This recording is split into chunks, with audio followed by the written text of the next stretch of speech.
പ്രിയപ്പെട്ട വയനാട്ടുകാരെ, ഒരു നാട് മുഴുവൻ നിങ്ങളുടെ കൂടെയുണ്ട്. ലോറിയിൽ മണ്ണിനടിയിൽ പോയൊരു മനുഷ്യന് വേണ്ടി പ്രാർത്ഥനയോടെ കൂടെ നിന്ന നാടാണിത്. അമ്മ നഷ്ടപ്പെട്ട കൊച്ചുകുഞ്ഞിന് പാല് കൊടുക്കാൻ തയ്യാറുള്ള അമ്മമാരുടെ നാട്. കുത്തിയൊഴുകുന്ന വെള്ളത്തിൽ ജീവൻ പണയം വെച്ച് മനുഷ്യരെയും പൂച്ചക്കുഞ്ഞിനെയും പശുവിനെയും നായ്ക്കുട്ടിയെയും വരെ രക്ഷിച്ചെടുക്കുന്ന രക്ഷാപ്രവർത്തകരുള്ള നാട്. സ്വന്തം കടയിലെ വസ്ത്രങ്ങൾ മുഴുവൻ ക്യാമ്പിലേക്ക് വാരിക്കൊടുക്കുന്ന നന്മയുള്ള കച്ചവടക്കാരുടെ നാട്.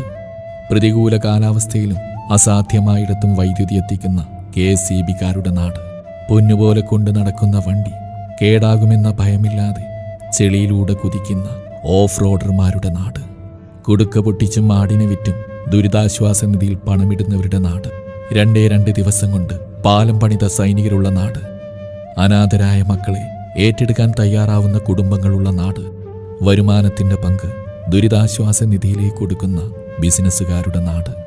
ഭരണപ്രതിപക്ഷ വ്യത്യാസമില്ലാതെ ഒത്തുചേർന്ന് പ്രവർത്തിക്കുന്ന യുവജന പ്രസ്ഥാനങ്ങളുടെ നാട്. സമയം നോക്കാതെ പ്രവർത്തിക്കുന്ന ഡോക്ടർമാരുടെ, സൈക്കോളജിസ്റ്റുകളുടെ, പോലീസുകാരുടെ, ഫയർഫോഴ്സിന്റെ, NDRFന്റെ, ചാനലുകാരുടെ, അങ്ങനെ ഓരോ ദുരന്തവും നമ്മളെ കൂടുതൽ കരുത്തരാക്കുകയാണ്.